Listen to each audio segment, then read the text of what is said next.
Et donc on a la chance d'avoir 2 en 1 pour ceux qui suivent le programme. Donc tout en une fois. Est-ce que tout le monde est au point? Eh bien, je vais peut-être vous laisser vous présenter. Oui, bonjour à tous. Voilà, merci beaucoup pour votre présence. Voilà, on était un peu inquiets hier à cause des conditions météorologiques, mais voilà, c'est un grand plaisir de partager ce moment avec vous et surtout de voir voilà, que ce sujet vous intéresse et que vous soyez aussi nombreux. Alors aujourd'hui, on a la chance en fait de recevoir voilà, des experts chevronnés de la classe virtuelle. Donc l'ESP de Toulouse, représenté par Annie et Laurent, et My Class Virtuelle, représenté par Alexandre. Alors, Alexandre, Annie, Laurent, est-ce que vous pouvez vous présenter, s'il vous plaît? À toi l'honneur, Annie. Donc, à moi l'honneur. On m'entend? Ouais. Je travaille à l'école supérieure du professorat et de l'éducation de Toulouse. Je suis en charge de l'accompagnement des usages du numérique à l'école. L'école est impliquée depuis longtemps dans des projets de formation à distance et donc de classes virtuelles, d'où ma place ici aujourd'hui avec vous. Laurent Dorion, je travaille également au sein de l'ESP. Je suis formateur dans le domaine du numérique éducatif et je suis co-responsable du master IFEN, e-formation et environnement numérique, qui a été créé avec l'émergence des nouveaux métiers dans le domaine de la formation à distance, donc en 2010. Et donc nous formons de futurs ingénieurs pédagogiques dans la formation à distance. Donc moi je suis donc Alexandre. Donc j'ai fondé My Class Virtuelle il y a 2 ans, 2 ans et demi. Et en fait nous on vous accompagne en dehors de l'outil. Après les aspects outils, on vous accompagne sur comment l'utiliser pour les savoir-faire et les savoir-être en ligne et en direct. Donc on est un centre de formation agréé sur la classe virtuelle en fait. Donc on a développé tout un tas de métiers qu'on va vous présenter aujourd'hui qui permettent de réussir en fait vos classes virtuelles, que vous soyez formé ou tout simplement que vous veniez vous faire aider par une société comme My Class Virtuelle pour que vos événements soient une réussite. Voilà, pour ma part, donc Yannick Le Garf, je représente la société BT One. Donc nous sommes un fournisseur de services d'audio et de webconférence. Voilà, on existe depuis une 20aine d'années. Donc je travaille chez BT One depuis sa création. Et donc depuis une dizaine d'années, nous sommes partenaires d'Adobe pour la solution Adobe Connect. Voilà. Et voilà, ce qui me motive, voilà, ce qui fait que je me lève tous les matins en fait, c'est de créer voilà, des devenirs possibles sur tous les sujets. Et sur la pédagogie, je pense qu'on est vraiment à l'ère d'une nouvelle ère en fait. Il y a des gros changements en perspective, je pense. Et la classe virtuelle jouera très probablement un rôle clé dans cette transformation.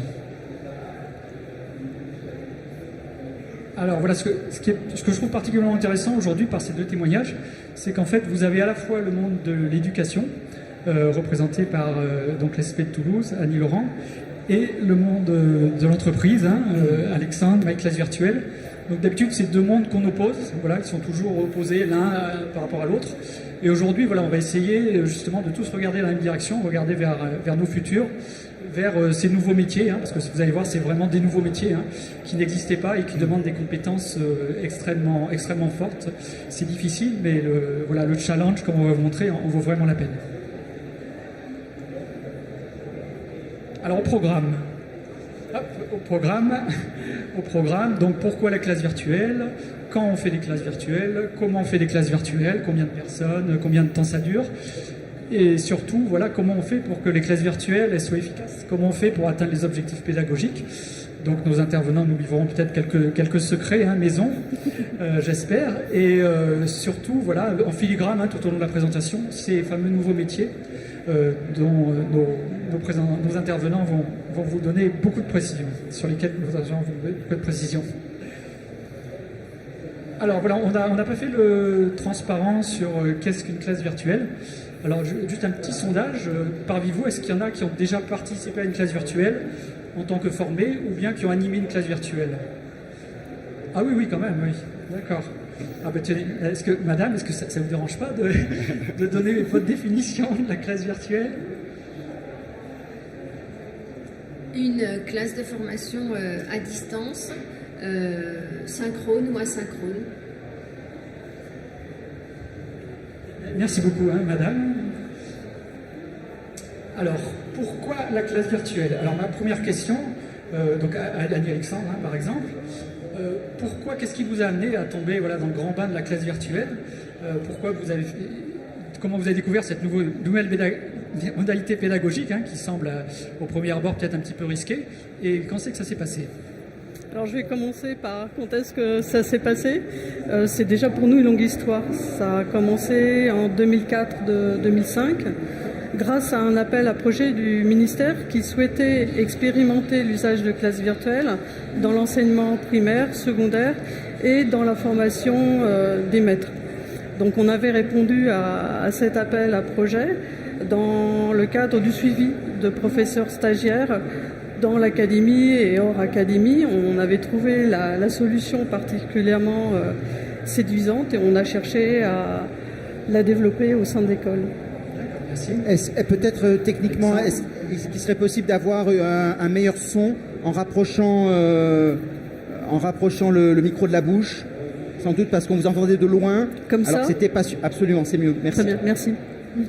Voilà, alors en ce qui me concerne, donc la classe virtuelle, voilà, c'est marrant parce qu'avec Annie et Laurent, on s'est rencontrés pour cette conférence et on a commencé exactement la même année, en 2004-2005, fin 2004, à faire de la classe virtuelle. Moi, c'était dans le cadre de la digitalisation d'un centre de formation présentiel, qui faisait uniquement du présentiel.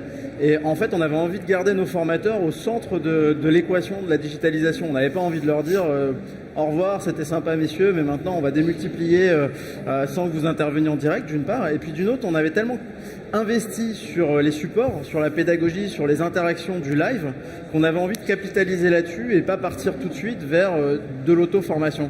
Donc c'est une démarche un peu naturelle qui consistait à aller du présentiel à l'auto-formation, mais en passant par la classe virtuelle avant. Et là, je vous conseille de faire ça pour ceux qui en sont encore à digitaliser, au début de leur digitalisation de la formation, parce que vous gardez vos formateurs au centre de l'équation pédagogique, et surtout, vous allez avoir fait la moitié du chemin vers le e-learning quand vous aurez préparé vos supports de classe virtuelle, que vous aurez préparé vos kits pédagogiques, vos synopsis de classe virtuelle. En fait, vous aurez déjà fait beaucoup de travail pour aller vers, pourquoi pas, le même sujet. Il existerait en présentiel, en classe virtuelle et à la fin en e-learning avec un support encore un peu plus allégé, encore un peu plus travaillé, etc. qu'en classe virtuelle, où là je peux aller compenser avec mon physique, avec si je puis dire mon charisme, la bonne conduite de ma classe virtuelle en fait. Voilà, donc ça s'est passé par 2004-2005 et puis ça a décollé pour ma part en ce qui me concerne plus à partir de 2010-2013. Où là vous avez eu l'apparition des MOOC en fait qui a beaucoup démocratisé la classe virtuelle parce que les gens se sont aperçus que ok pour les grandes communautés, ok pour le social learning, mais il y a un moment il faut du live pour réunir les gens et qu'ils travaillent ensemble et qu'ils fassent des exercices ensemble, etc. C'est là où on a vu la classe virtuelle pour ma part en tout cas vraiment décoller. D'accord, merci beaucoup. Oui. Voilà, d'ailleurs cette année 2004, pour nous aussi ça représente quelque chose. Parce que c'est l'année en fait où on a abandonné notre propre solution de webconférence. Nous on a une solution technologique, donc on avait développé une solution de webconférence. C'est très, très amusant à développer, mais c'est moins amusant quand on doit passer les proxys, firewall dans les grandes entreprises, si on ne s'appelle pas Microsoft par exemple ou Adobe. Et donc on a abandonné notre solution en 2004 et on a fait le partenariat technique et commercial avec Adobe aussi en 2004. Alors Annie, Laurent, Alexandre, quand vous avez un parcours pédagogique, quels sont les critères qui vous permettent de choisir quand vous utilisez la modalité classe virtuelle ou quand vous préférez faire autrement? Lorsqu'un enseignant vient me voir et envisage la possibilité d'une classe virtuelle, c'est qu'en général il rencontre des contraintes de distance ou des contraintes temporelles, voire les deux. Je prends un exemple très concret. En ce moment, à l'ESP, nous formons un certificat des enseignants en poste. Ce sont des gens qui travaillent. Ils viennent parfois se former en présentiel le mercredi après-midi. On ne va pas les faire venir concrètement tous les mercredis. Donc, leur formation va se dérouler le soir, 18h à 19h, voire à 20h. Ce sont des gens qui sont répartis géographiquement sur toute l'académie, qui vont peut-être mettre 2h30 pour venir sur le centre de formation à Toulouse. Donc on voit toutes les contraintes là qui vont se poser. Donc une solution en classe virtuelle va leur permettre à partir de chez eux de pouvoir suivre une formation interactive avec un enseignant pendant une heure et demie. Donc on voit un gain en temps, un coût en déplacement. Et puis, en termes d'écologie, c'est pas plus mal. Oui, et dans le cadre du master IFEN, c'est un master en fait qui se déroule à distance. Et la classe virtuelle représente 80% du temps de formation. Donc là, la question s'inverse un petit peu, c'est à quel moment on va mettre du présentiel et quels sont en fait les enseignements qu'on va proposer en présentiel où il va y avoir vraiment une plus-value à faire du présentiel sur cette phase-là. Et ensuite, sur du blended learning, classe virtuelle, effectivement, bien souvent, les gens vont avoir tendance par remplacer de la distance par ce qui se faisait en présentiel. Il faut repenser le scénario global de la formation et rajouter parfois des temps de formation asynchrone où l'apprenant va apprendre tout seul et avec l'aide aussi de ses pairs et ensuite se réunir en classe virtuelle pour avoir un réel moment d'échange et aussi créer cette dynamique de groupe et casser ce sentiment d'isolement que l'on peut ressentir lorsqu'on apprend à distance et isolé. Alors, moi j'ai pour habitude de dire qu'en fait il faut profiter de ce moment de live pour surtout pas faire que de la théorie. Il faut laisser la théorie à tout ce qui se passe avant ou tout ce qui se passe après, mais pendant ce moment de live, il faut que le scénario pédagogique il consiste à faire en sorte que les gens justement se trompent devant le formateur, que lui il les interpelle, qu'il y ait pourquoi pas des divergences, c'est très constructif. Plus vous allez faire ça en fait dans une classe virtuelle, et donc privilégier ces moments-là et les réserver finalement à la classe virtuelle, et plus la classe virtuelle va être perçue par les gens comme quelque chose qu'ils ne peuvent pas louper, et donc du coup ils vont venir, parce qu'ils vont pas être tentés de se dire j'aurais pu voir l'enregistrement en fait.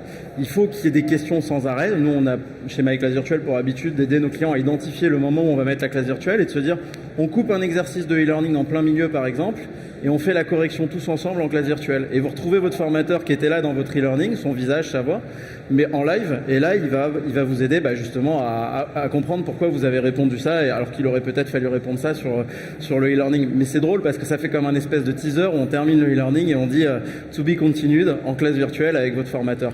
Ce genre de choses, ça marche super bien parce que du coup, vous donnez à la classe virtuelle tous ces avantages qui sont réunir les avantages du présentiel, donc l'humain, l'échange, etc. Et puis ne pas avoir à se déplacer, donc continuer à faire un parcours qui est entièrement à distance et ouvert à tous les gens qui ne sont pas là géographiquement. Merci. Merci beaucoup.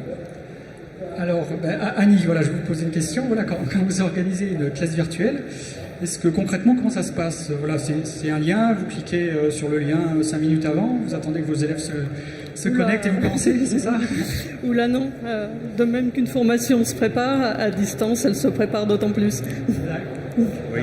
En fait, là-dessus, il faut voir deux volets. Effectivement, on va faciliter l'accès à la classe virtuelle, aussi bien pour les participants que pour les formateurs. Et on l'a vu dans l'exemple précédent. Mais il faut envisager la partie technique en amont où on va préparer la classe virtuelle, c'est-à-dire créer la salle de formation, peupler cette classe virtuelle, s'assurer que les participants vont avoir aussi les compétences techniques pour pouvoir assister à cette classe virtuelle, parce qu'il y a beaucoup de pression en fait de leur part. Cette question, savoir s'ils vont être capables d'assister à distance à ce cours. Donc il y a un accompagnement aussi technique qu'il va falloir faire en amont avec des séances tests, des séances zéro notamment. Donc ça c'est sur la partie technique. Et ensuite il y a une préparation bien évidemment pédagogique où l'enjeu ici est d'élaborer un scénario pédagogique spécifique à cette modalité de formation à distance. En essayant de sortir d'une modalité trop transmissive. L'idée, c'est qu'on le disait tout à l'heure, c'est du live, donc il va falloir amener les participants à être actifs, à co-construire pendant la séance. Donc concevoir ce scénario qui va faciliter en fait cette interactivité. Concevoir ensuite les ressources numériques, être capable de les implémenter dans l'environnement de formation. Donc ça signifie aussi derrière développer des compétences en fait en matière de médiatisation de contenu par rapport aux formateurs. Et donc il va falloir aussi accompagner ce changement par rapport à ces formateurs. Et donc on le voit, il y a des tâches à réaliser en amont sur la partie technique, des tâches à réaliser en amont sur la partie pédagogique. Une classe virtuelle, ça ne peut pas s'improviser, ça demande une anticipation pour que ça se déroule dans les meilleures conditions. Merci Alexandre. Alors moi ce que je vous conseille de faire, c'est un synopsis où vous avez plusieurs colonnes. En fait c'est un vulgaire document Word ou Excel, ce que vous voulez. Vous avez la colonne à quoi ressemble mon écran pendant cette phase-là, combien de temps dure cette phase-là, qu'est-ce que je dois dire à l'oral et qu'est-ce que je dois faire pendant ce temps-là.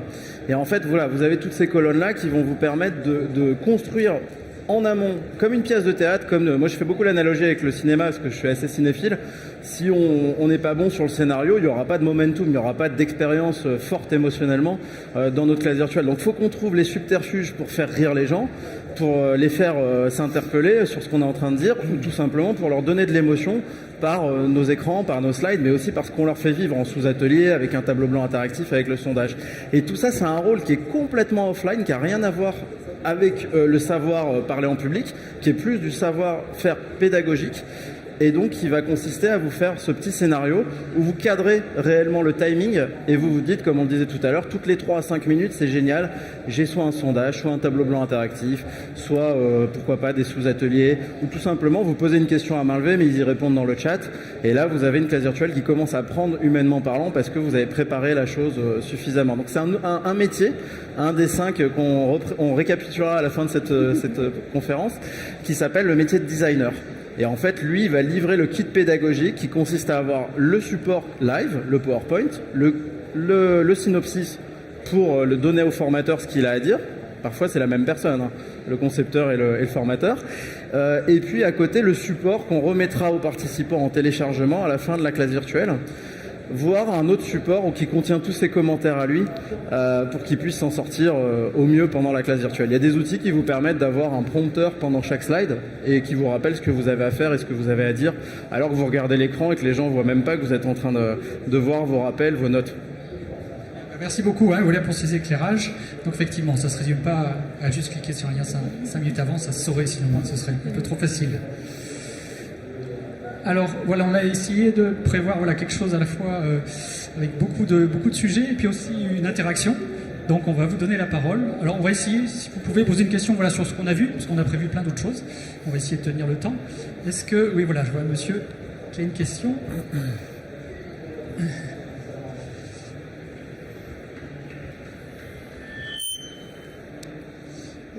Dans les sessions où vous faites du e-learning, à quel moment vous savez quand vous pouvez déclencher la session live?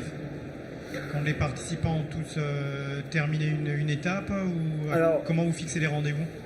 Alors au tout début, c'est une bonne idée déjà, sous forme de kick-off, où vous allez lancer la promotion par de l'humain, où les gens vont apprendre à se connaître, ils vont se présenter, vous allez leur expliquer justement comment ils vont aller sur la plateforme. J'entendais Moodle tout à l'heure avec Monsieur Tesler, donc le côté un petit peu explicatif de leur parcours de formation. Je lance un peu la communauté et je fais naître cette espèce de cohésion de communauté qui est autour de ma formation. Donc pour les MOOC, c'est une super bonne idée au tout début. Mais sinon, vous avez raison, il vaut mieux attendre un petit peu. Faut qu'ils aient vu du contenu, il faut que votre formateur que vous ayez prévu, ça soit celui qui arrive au bon moment sur le contenu qu'ils ont déjà vu. Donc nous, là, on vient de faire un MOOC, par exemple, on le met en 3e semaine sur 5 du MOOC. On a cette espèce de grande réunion où ils se réunissent tous ensemble et ils font de la correction d'exercices, ils travaillent tous ensemble. Donc il faut laisser passer un petit peu de contenu. Et à la toute fin, pour faire une conclusion, et que les gens justement retrouvent cet esprit un peu communautaire, où vous avez, puisque c'est comme ça que ça marche beaucoup aujourd'hui, et vous avez donc tout ce qui est feedback qui va prendre beaucoup plus d'épaisseur que si on l'avait fait au tout début. Oui, et on va un petit peu dans le même sens au niveau du master, effectivement.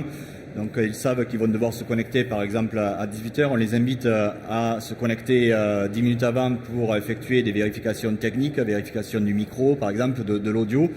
C'est un moment d'échange informel, voilà, avec le groupe. Et puis après on lance la séance de formation et il y aura d'autres questions qui pourront se faire aussi après la séance. Parce qu'effectivement, c'est du live, donc il va y avoir effectivement le contenu de la formation à faire passer, mais c'est aussi un moment de regroupement. Donc il y a des échanges en fait qui se font entre les apprenants et entre le formateur et les apprenants. Et ça, effectivement, il faut pouvoir se dégager ce temps nécessaire parce qu'ils ont besoin effectivement de développer ce sentiment d'appartenance à un groupe et ça fait partie des plus-values justement de la classe virtuelle. Merci beaucoup. Je vous propose mon micro. S'il ne marche plus, si. Voilà, on va passer aux séquences suivantes pour tenir notre timing. On aura d'autres séances de questions, donc si vous en avez, gardez-les pour la prochaine fois. le format effectivement, donc la classe virtuelle, différents formats. Est-ce que format individuel, format de groupe, quels sont les différents formats justement que vous utilisez? Donc Annie, Laurent, Alexandre. Alors, si on parle de l'effectif, effectivement, pour rebondir sur ce que disaient nos précédents confrères ici, il faut l'assimiler à une classe. Donc l'enjeu de la classe virtuelle, c'est effectivement mettre de l'interactivité. Donc un formateur va pouvoir encadrer un groupe à effectif réduit d'une quinzaine, d'une vingtaine de personnes. Au-delà, effectivement, on va limiter cette interaction et donc on risque de ne pas capter aussi l'attention des apprenants. Donc 15-20 participants pour un formateur, je dirais c'est en fait une quantité qui reste raisonnable. Au-delà, nous, on prévoit des co-animations lorsque l'effectif est plus nombreux. D'accord. Justement, Laurent, une période, nous avons organisé une classe virtuelle pour un certificat avec plus de 100 personnes. D'accord, donc c'est un examen, c'est ça? C'était des gens qui préparaient un certificat, ils avaient un dossier à rendre et donc on avait pour mission de les y préparer. On s'est dit, bon, 100 personnes, donc là on est plus dans le cadre d'un webinaire, hein, comme tu le disais tout à l'heure. Donc on a mis des gens sur le pont pour pouvoir l'organiser avec une partie en plein air, des ateliers puisque ces classes virtuelles, ce niveau de classe virtuelle le permet et ça c'est hyper important, et des points de synthèse. Donc on avait des responsables d'atelier, quelqu'un qui coordonnait l'ensemble et un interlocuteur technique qui était capable de répondre au téléphone quand quelqu'un avait un problème de connexion.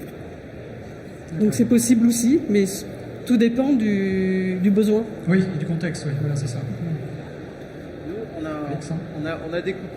On a découpé en fait les formats en 5 parce qu'en fait tout va marcher, tous les formats vont fonctionner. Il faut juste être conscient des outils qui fonctionnent dans un certain format et qui ne fonctionneront pas dans un autre. Donc vous avez le coaching, la classe virtuelle individuelle, ça marche du tonnerre. Vous voyez quelqu'un tous les mardis matins de une demi-heure à 1 heure en fonction du thème. Ça peut être des cours d'anglais d'une demi-heure, du coaching pour un manager sur 45 minutes. Vous pouvez partager des documents, il vous voit. Vous avez l'enregistrement pour vous revoir parler devant lui par exemple et vous entraîner. Donc c'est beaucoup plus puissant que le téléphone pour faire ce genre de choses. Donc là on n'est pas sur les mêmes outils. Après vous avez la classe virtuelle que moi j'appelle premium, qui est la vraie classe virtuelle comme on le disait tout à l'heure, de 2 à 10 personnes grosso modo, 10, 12 on est moins content que 10. En gros quand vous êtes sur des métiers de votre entreprise, des métiers techniques, dépassez pas les 8-10. Si vous êtes sur du comportement, du développement individuel, des choses comme ça, allez sur 6, 8 parce que vous allez forcément raccourcir les formats, on va en parler juste après dans les classes virtuelles. Si on raccourcit les formats, ça fait moins de temps pour chacun. Donc il ne faut pas non plus que le groupe soit trop important. Et après, nous, on va aller vers des autres outils pour faire plus de personnes. On a des clients qui nous demandent de 10 à 20, on appelle ça classe virtuelle XL, où là, on va réduire un peu le temps de parole de chacun. Donc le curseur oral va se déplacer tout doucement vers le curseur écrit. Et ensuite, on fait 20 à 35, salle de classe, configuration classique, 35 personnes, où là, on va aller plutôt sur du chat et seulement si quelqu'un lève la main et qu'on a le temps, on va lui ouvrir le micro, mais il sera coupé par défaut. Et au-dessus de 35, on appelle ça du webinaire. Et sur notre outil, vous pouvez aller sur les outils sur lesquels on travaille, mais celui qu'on préfère, vous pouvez aller jusqu'à 1500 personnes techniquement. Et là, vous avez jusqu'à 20 sous-ateliers dans la salle. Donc si sur la licence de base, il y a 100 personnes, vous divisez, donc ça vous fait quand même des sous-groupes de 5 personnes, c'est tout à fait humain. En termes de taille, et c'est possible humainement de faire des exercices en groupe alors que vous avez 100 personnes dans la salle. Vous allez régler ce paradigme-là en lançant des sous-ateliers par 20 équipes par exemple, et ils vont se retrouver par 5 à faire donc le petit exercice en équipe. Alors j'ai une petite question subsidiaire, Alexandre. Personnellement, toi, en tant qu'animateur, quel est le format où tu prends le plus de plaisir, en fait, quand ils sont combien en face? Moi, mon sweet spot, c'est 6 personnes. D'accord, 6 personnes. 6 personnes, c'est vraiment super confort. Faut pas trop peu de personnes, ça vous fait moins d'interaction. 2 personnes, j'ai déjà fait, c'est vrai que c'est un peu triste. C'est un peu triste. Dépasser les 3 quand même, c'est mieux. Mais 6 personnes, c'est génial. D'accord, merci. Alors voilà la question classique, effectivement. D'ailleurs, je l'ai eu lundi, un grand groupe dans le domaine de l'automobile, qui nous disait, on fait des classes virtuelles, ils veulent changer d'outil. Et il me disait, il y a toujours quelqu'un d'absent. Voilà, on a des groupes de 7, il y a toujours des exigences métiers, quelqu'un qui est absent. Comment vous gérez, vous, justement, ces absences? Qu'est-ce que vous avez mis en place au niveau processus principalement? Donc, Annie, Laurent, Alexandre. Oui, donc, en fait, Ah, pardon, vas-y Laurent. Oui. Juste pour dire, voilà, vous avez la première solution de l'enregistrement. Moi, j'enregistre quoi qu'il arrive, on prévient les gens que ça va être enregistré. Ils peuvent nous dire s'ils souhaitent pas qu'on diffuse l'enregistrement, mais dans tous les cas, c'est un accès privé uniquement disponible aux gens qui ont participé à la classe virtuelle. On va dire de base, c'est comme ça que ça se passe. Après, en fonction des accords qu'il y a dans l'entreprise et de la petite case qui coche sur le disclaimer pour dire je suis OK, on peut ouvrir ou pas au reste de l'entreprise pour faire profiter d'autres personnes. Mais l'enregistrement, c'est hyper efficace. Il est chapitré.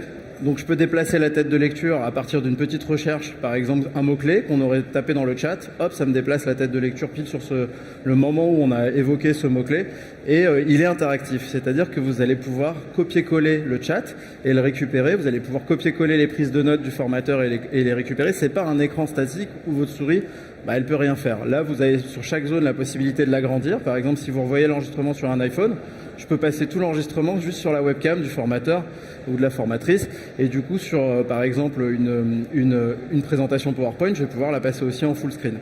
Voilà, donc ça moi j'aime bien parce que pareil, les documents qu'il m'a donné à la fin, je vais pouvoir les télécharger depuis l'enregistrement. J'ai le module qui reste accessible au clic et je vais pouvoir télécharger les documents depuis l'enregistrement. Donc c'est assez fort, et justement on va aller peut-être un peu plus loin sur ce sujet juste derrière, mais on se sert de l'enregistrement pour faire d'autres choses. Oui, mais pour compléter les propos d'Alexandre, effectivement, l'enregistrement va servir aux personnes qui n'ont pas pu assister en live à la classe virtuelle, mais il va servir également aux personnes qui ont assisté à la classe virtuelle pour revenir sur certains points de celle-ci. Alors il y a le chapitrage qui permet effectivement de naviguer facilement dans la classe virtuelle, mais aussi la possibilité, parfois, dans certaines solutions, de découper pendant le live en fait la classe virtuelle en plusieurs parties. Et ce qui fait qu'après on va avoir en fait une granularité sur ces enregistrements et pouvoir les diffuser dans le plateforme LMS, donc pour avoir une cohérence pédagogique. Et si un étudiant ou un participant veut revoir en fait une partie de la classe, il va aller pointer directement sur ce grain-là. On fait une relation aussi avec la conférence tout à l'heure en neurosciences, où en fait pour faciliter la mémorisation, on va revenir de façon espacée sur des différents éléments qu'on a abordés en formation. Et donc là, la gestion de cet enregistrement peut être intéressante en complément avec le LMS, avec ce découpage en plusieurs grains. Oui, en fait, vous créez en fait des contenus, c'est ça, à partir de classe virtuelle, c'est des petits contenus. Oui, sans avoir besoin d'utiliser derrière un outil ou revenir sur le montage en fait de l'enregistrement, ça peut se faire en live. D'accord. Ouais, d'autant plus qu'on peut retravailler éventuellement l'enregistrement. Juste pour dire, du coup, sur ce que je disais tout à l'heure, le cheminement naturel du présentiel au e-learning, même là, sur la durée, ça va vraiment avoir un sens aussi. Donc vous allez avoir le présentiel qui dure en général entre 1 et 3 jours. 3 jours, on le fait plus trop en 2019. Vous avez la classe virtuelle qui dure, on va en parler juste après, mais bon, c'est une demi-journée grosso modo. Vous avez le e-learning qui va, à partir de l'enregistrement, par exemple, vous allez obtenir plusieurs petits grains de votre classe virtuelle. Et lui, le e-learning, on le sait tous, plus on fait du rapide, du micro-learning, plus le e-learning est efficace. Donc là, vous allez découper l'enregistrement, en faire des petits grains. Et il y a certains clients chez qui, en fait, on enregistre un expert à blanc, sans public, dans une classe virtuelle. On en tire un tuto. Il partage son écran, il fait du tableau blanc pour faire des schémas de principe, vous expliquer des choses. Et en fait, vous redonnez la parole à des experts qui étaient autrefois assez peu accessibles et inaudibles dans votre entreprise par un outil que vous avez déjà utilisé pour faire de la classe virtuelle ou du webinaire, on l'a vu tout à l'heure jusqu'à 1500 personnes, mais qui vous sert aussi à produire du micro-vidéo learning finalement. Merci, oui, moi aussi c'est quelque chose qui me passionne quand je vois les grands groupes, c'est qu'effectivement il y a des gens qui sont experts dans un métier, qui n'ont jamais fait de formation de leur vie, et qui deviennent formateurs occasionnels, parce qu'ils peuvent s'enregistrer un quart d'heure tout seul devant leur écran, et je trouve ça assez extraordinaire au niveau de la société de la connaissance. Je pense que ça change vraiment beaucoup de choses pour l'entreprise et même pour la société. Voilà, une petite séance de questions. Alors, qui veut bien? Oui. On parle de réutilisation de contenu, mais comment vous gérez la RGPD aujourd'hui ? Alors là-dessus, c'est moi qui vais répondre, si vous voulez. Il y a peut-être deux aspects, mais oui. Voilà, il y a deux aspects, effectivement. Il y a plein d'aspects au RGPD. Donc moi, je vais juste vous mentionner l'aspect technique. Donc d'un point de vue technique, effectivement, on a dû faire évoluer la plateforme, parce qu'il y a plein de petits détails. Par exemple, quand vous avez un rapport des présents, si vous supprimez un utilisateur, toutes les conférences qu'il a fait depuis qu'il existe sur la plateforme, il faut que son nom n'apparaisse plus. Voilà, donc dans tous les rapports existants, il faut supprimer, remplacer son nom par des petites croix. Voilà. Donc là, on a dû faire effectivement d'un point de vue technique pas mal de petites adaptations. Et après, je vous laisse répondre pour tous les aspects effectivement plus organisationnels de protection des données. Oui, non, c'est ça en fait. On va utiliser sur la plateforme, on a depuis que la RGPD a été annoncée, on a une option qui nous permet d'anonymiser toutes les statistiques d'un utilisateur et donc de le rendre user 1, user 1200, etc. sans pour autant perdre toutes les statistiques qui nous permettaient de savoir combien de personnes étaient venues à notre webinaire, combien de personnes avaient répondu à telle question, parce que sur l'outil qu'on utilise le plus souvent au quotidien, on a derrière des reporting et du tracking. Et donc, vous allez avoir des feuilles de présence, des feuilles d'émargement. Vous allez savoir qui a répondu quoi, à quelle question pour en tirer, pourquoi pas, des camemberts, des tableaux croisés dynamiques avec Excel. Tout ça, c'est téléchargeable en CSV. Et vous en faites tout ce que vous voulez pour, pourquoi pas, faire du diplôme derrière avec est-ce qu'il a eu 80% à sa classe virtuelle, etc. Je vous ai pas dit sur l'enregistrement, c'est pareil. Ça traque le temps que passe la personne sur l'enregistrement. Donc si vous mettez votre webinaire, votre classe virtuelle dans un MOOC et que la personne n'est pas venue, le temps qu'elle va passer à regarder l'enregistrement peut être comptabilisé dans votre LMS comme du temps qu'il a réellement passé sur un contenu, si la personne, pour une raison X ou Y, elle n'est pas venue. Mais pour répondre plus précisément à la question, on a la possibilité, au tout début de la classe virtuelle, d'avoir des disclaimers qui indiquent, parce qu'on a un monitoring de l'engagement qui nous dit si les gens sont réellement avec nous. C'est INED, c'est pas du tout du flicage comme on pourrait penser si on pensait de l'autre côté, mais c'est une aide terrible pour le formateur. Moi, je m'en sers tout le temps, ça marche très très bien. Si mon taux d'engagement il est en dessous de 75%, je suis malheureux. Donc je fais tout en temps réel pour rattraper ceux qui apparaissent en rouge ou en orange, qui sont ceux pour lesquels en fait on a donc des données en temps réel qui nous sont retransmises, qui nous disent qu'ils sont plus sur notre fenêtre, ou qu'ils ont quitté un peu le regard de leur webcam, ou qu'ils n'ont pas participé au chat et au sondage quand on a demandé la dernière fois d'y participer. Et donc vous avez un suivi temps réel global et un suivi temps réel individuel de ces personnes-là. Et là-dessus, par exemple, il y a un disclaimer au début qui dit on vous prévient, on utilise ces statistiques-là, c'est une aide pour le formateur qui a apparu justement avec la RGPD. Là, c'est plus le droit à l'image, la réutilisation. Comment vous gérez ça, notamment dans vos parcours? Alors, la différence, notamment avec le mode de fonctionnement qui est présenté par ma classe virtuelle, c'est que nous, l'usage de la webcam n'est pas utilisé en fait avec nos étudiants. Parfois, le formateur va utiliser en fait la webcam au début du cours. Alors ça s'explique au niveau technologique, c'est-à-dire que nous on utilise en fait le micro VoIP et donc on libère aussi de la bande passante pour fluidifier en fait le passage de la voix. Et ensuite, au travers de la classe virtuelle, donc on utilise régulièrement en fait le partage d'écran qui est aussi donc consommateur au niveau de la bande passante, et donc on n'a pas cette problématique liée à l'utilisation de l'image, hormis celle en fait du formateur pour lequel lui a accepté. Et ensuite la classe virtuelle qui est enregistrée, elle va être disponible pour les étudiants qui sont inscrits durant cette année universitaire et elle ne sera pas les années suivantes. Voilà. Merci. Là, je propose de passer à la section suivante.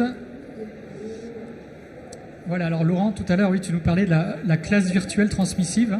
Donc, c'est-à-dire, il y a un maître, un sachant, et puis il y a des apprenants qui écoutent sagement. Et comment vous faites concrètement pour aller au-delà de cette formation transmissive? Oui, tout va se jouer au niveau du scénario pédagogique. Donc, il va falloir, à l'écriture du scénario pédagogique, mettre des temps où les apprenants vont être donc en interactivité.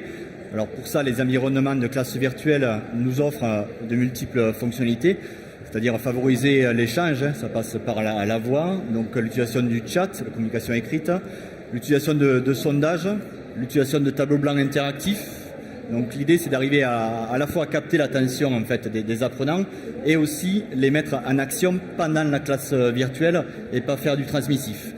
Ensuite, comme l'évoquait tout à l'heure Alexandre, il y a l'utilisation aussi des ateliers qui permet de reproduire en fait une modalité de fonctionnement par groupe telle qu'on pourrait le faire en présentiel. Et donc là, effectivement, on va créer des ateliers en mettant 3-4 participants étudiants et l'animateur va passer d'atelier en atelier, vérifier le travail, échanger donc avec le groupe. Et donc là, permettre justement cette interaction au niveau en fait des apprenants. et ensuite on se regroupe en plénière pour faire un débriefing. Voilà. Mais véritablement, les outils qui nous sont offerts dans l'environnement de classe virtuelle nous permettent de reproduire en fait ce que l'on peut faire en classe réelle. Et effectivement, il faut tendre vers en fait cette modalité pédagogique et sortir du transmissif, parce qu'après il faut se mettre à la place en fait des apprenants où ils vont rester 2 heures de temps derrière leur écran. Si on ne les implique pas, tout à l'heure dans la conférence, on nous dirait que l'attention en fait a une durée limitée de 10-15 minutes.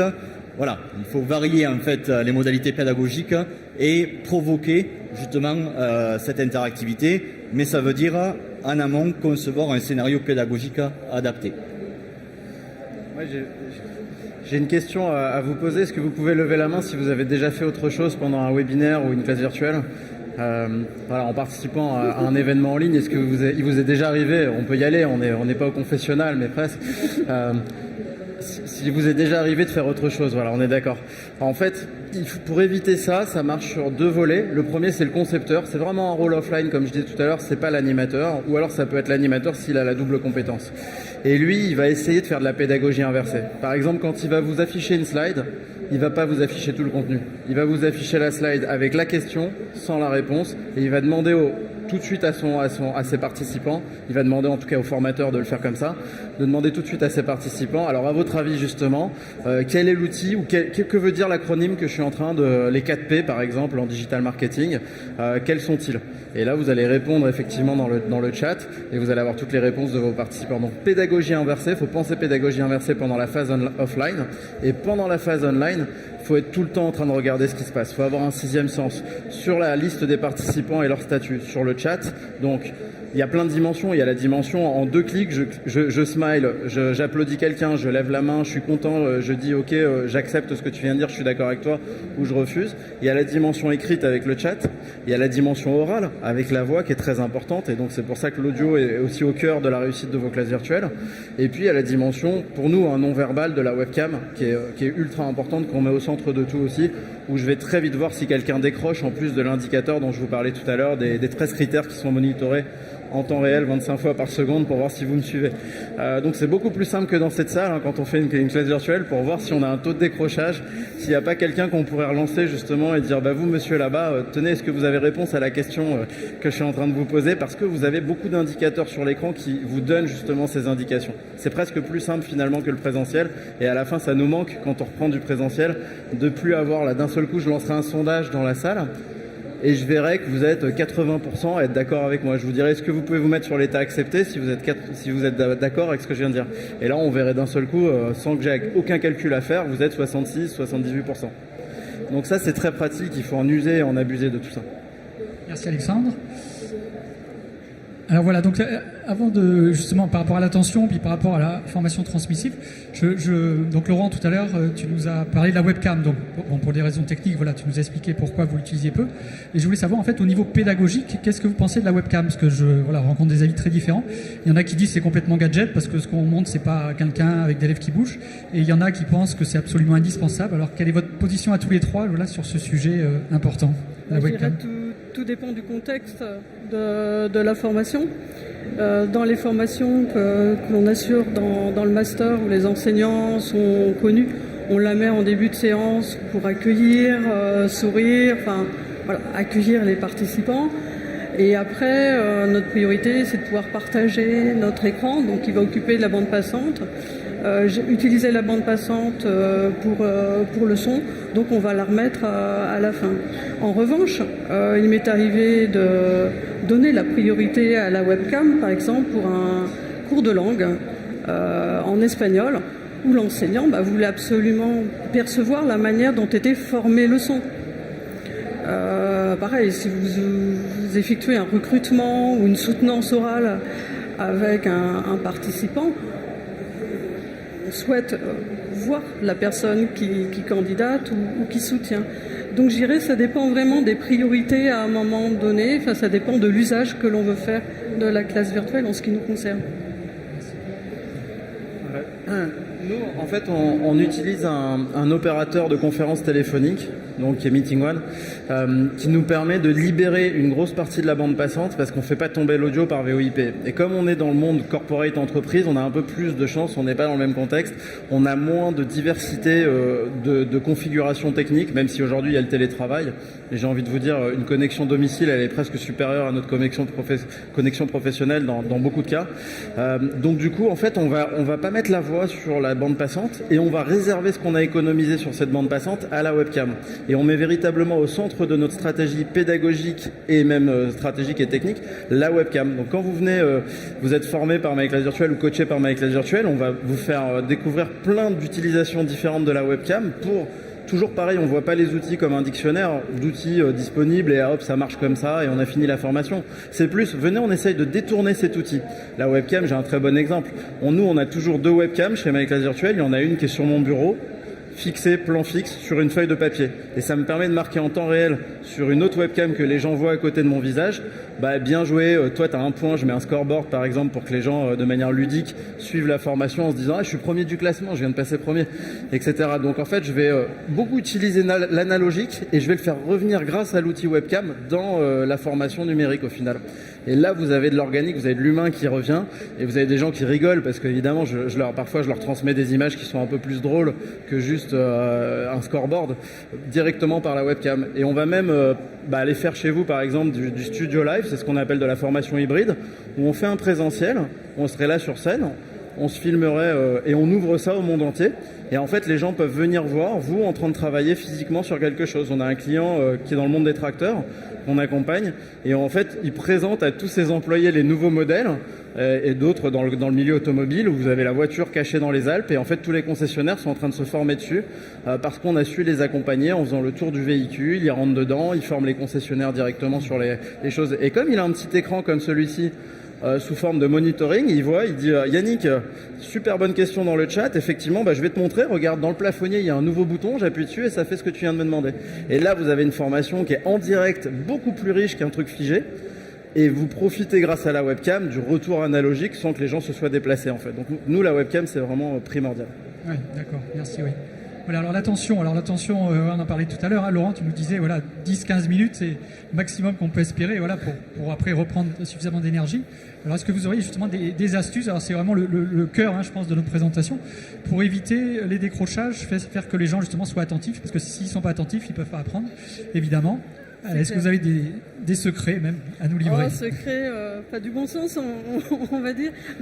Laurent et Alex, on en parlait tout à l'heure, j'attache énormément d'importance à l'écriture du scénario à la base. Si le scénario est pas bon, ensuite on va vraiment ramer lors de l'animation. Donc pendant l'animation, ce que je vais me trouver face à mes étudiants, et je vais avoir des inattendus, des questions.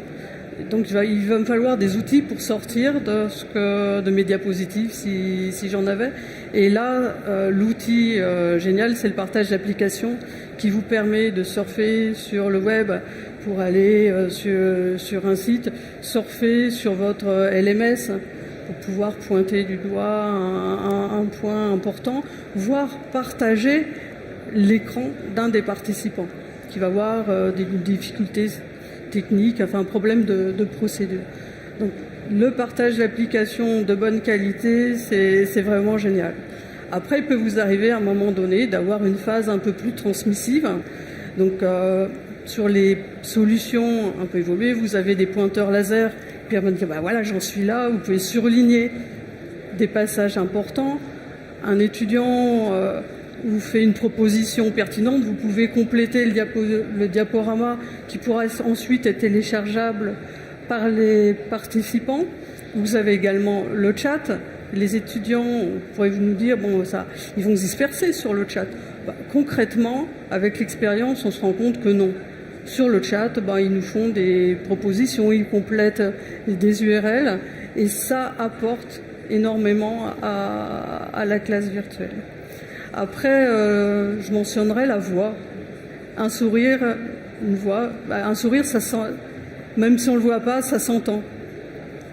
Et tout à l'heure, Laurent parlait de dynamique de groupe. Et c'est dans ces temps de classe virtuelle que l'on peut amener des étudiants à exprimer parfois des craintes. Ils ne vont pas le mettre sur un forum, j'ai peur de me planter, à à l'unité d'enseignement où je suis trop juste côté timing.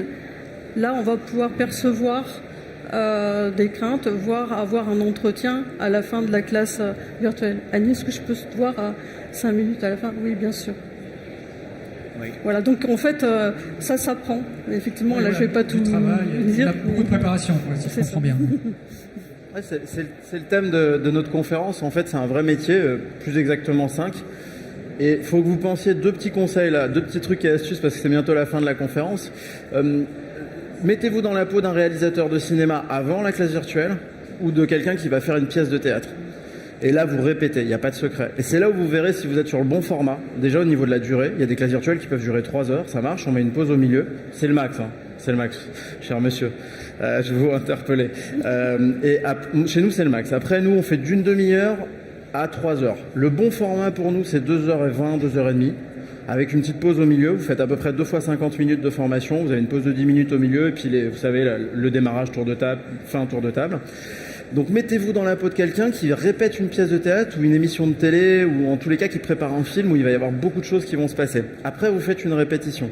C'est hyper essentiel, c'est essentiel parce que c'est le rendez-vous entre le concepteur, le coordinateur, le formateur, voire même l'administrateur de la plateforme, on va en reparler.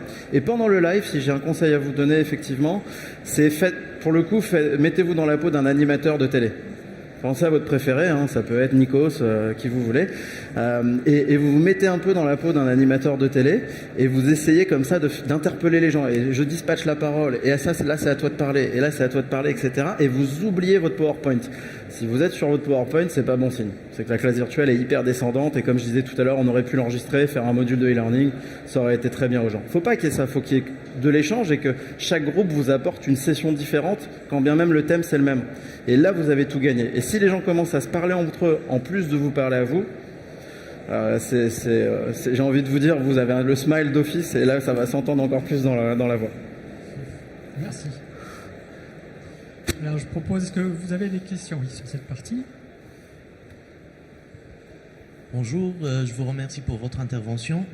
J'ai 2 questions. La première, en tant qu'entreprise, je me pose la question, quel est l'impact financier et marché de ce passage de la formation présentielle à la classe virtuelle et puis au e-learning? Et la deuxième, c'est, en ayant fait ce passage, est-ce que vous avez gardé votre palette de prix la même qu'avant, ou bien vous avez bien sûr fait un changement de cette palette de prix? Merci. Donc là, en fait, puisque c'est une question corporate, entreprise, dans le centre de formation dont je vous parlais tout à l'heure, où j'ai démarré, c'est un acteur qui est devenu leader de l'assurance, vous le trouverez facilement. On fait plus de 15 000 personnes par an, 1500 classes virtuelles, 1000 à 1500 classes virtuelles par an cette année, et on a doublé par rapport à l'année dernière. C'est en train de prendre très très fort. Donc c'est pas une modalité, pour vous répondre concrètement, qui va cannibaliser le présentiel et le e-learning. C'est vraiment... Il y a des publics qui attendaient ça dans ce centre de formation parce qu'ils nous disaient, moi je veux du tout distanciel, mais je veux quand même de l'humain de temps en temps. Donc ils viennent pour le e-learning et puis de temps en temps ils sont très contents sans avoir à se déplacer dans notre centre de formation ou dans les salles qu'on aurait pu louer aux 4 coins de la France, d'avoir une classe virtuelle. Donc ça cannibalise pas les autres offres, vous gardez vos tarifs sur les autres offres et ça fonctionne très bien.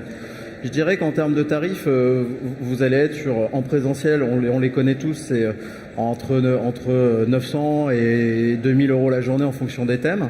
En classe virtuelle, vous allez être plutôt entre 800 et 1000 euros la classe virtuelle. Alors nous, la classe virtuelle intra, avec plusieurs personnes d'un seul coup, c'est 900 euros.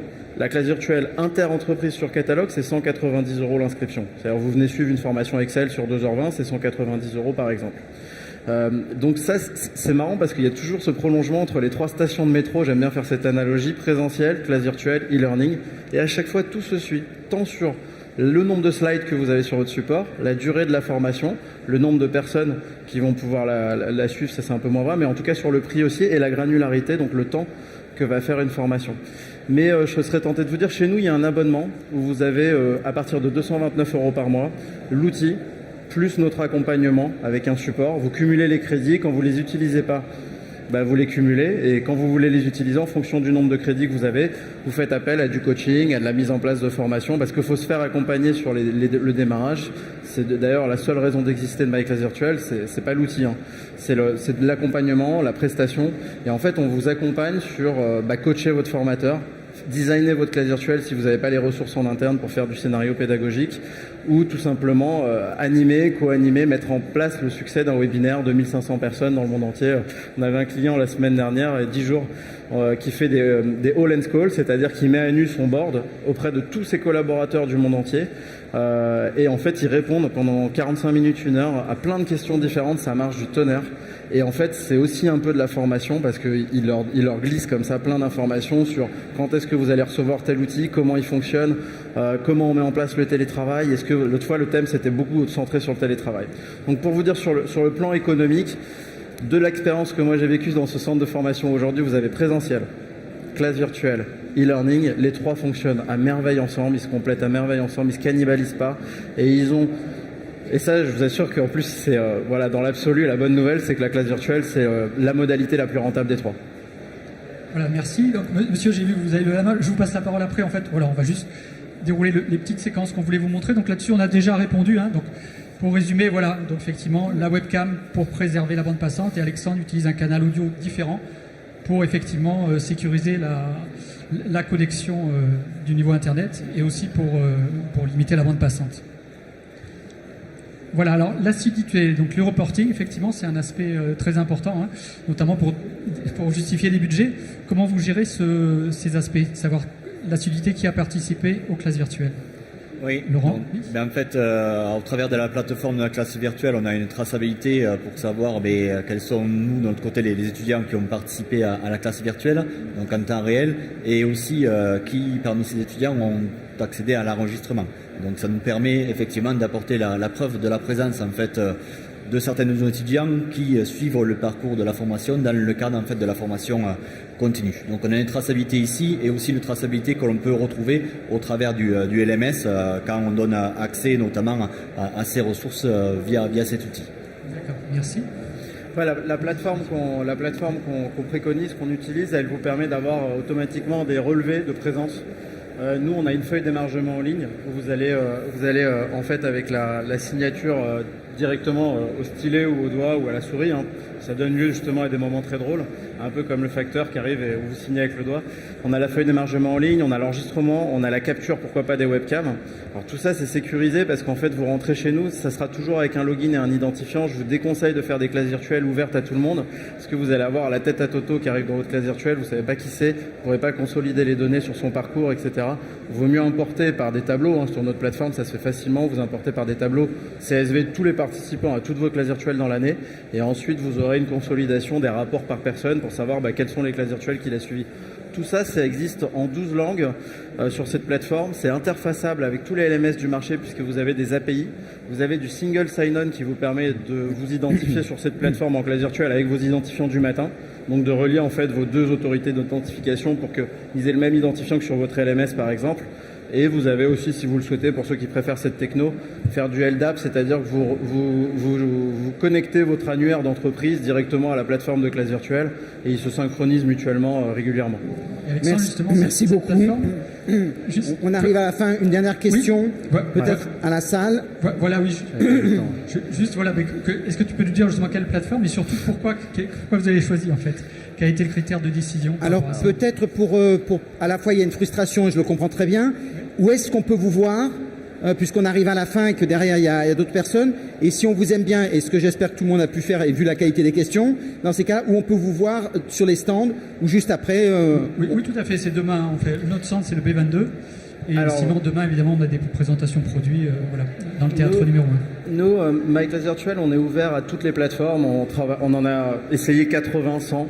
Il y en a plein sur le marché. En commençant par Skype, hein, vous le savez tous, on a tous essayé de faire de la classe virtuelle dans Skype, ça marche pas très bien. Donc en fait, on préconise 5 plateformes. Cisco WebEx, Zoom US, TeamViewer Breeze, Microsoft Teams qui est vraiment le successeur de Skype qui marche très très bien. Et puis bien sûr, c'est notre plateforme royale et c'est celle dont on vous parle depuis tout à l'heure, Adobe Connect, qui est une superbe plateforme qui a été inventée par des formateurs pour faire de la formation. Ça vient du Canada. Les Canadiens, ils sont très très bons en pédagogie. Et du coup, elle n'est pas pensée pour faire de la réunion en ligne, elle est pensée pour transmettre et donc pour faire de la pédagogie. Elle monte dès la première licence à 40 € par mois à 100 personnes, capacité 100 personnes dès la première licence. Donc vous avez vraiment une plateforme très robuste en 12 langues avec les API, etc. Notre stand, c'est le B22 si vous voulez venir nous rejoindre.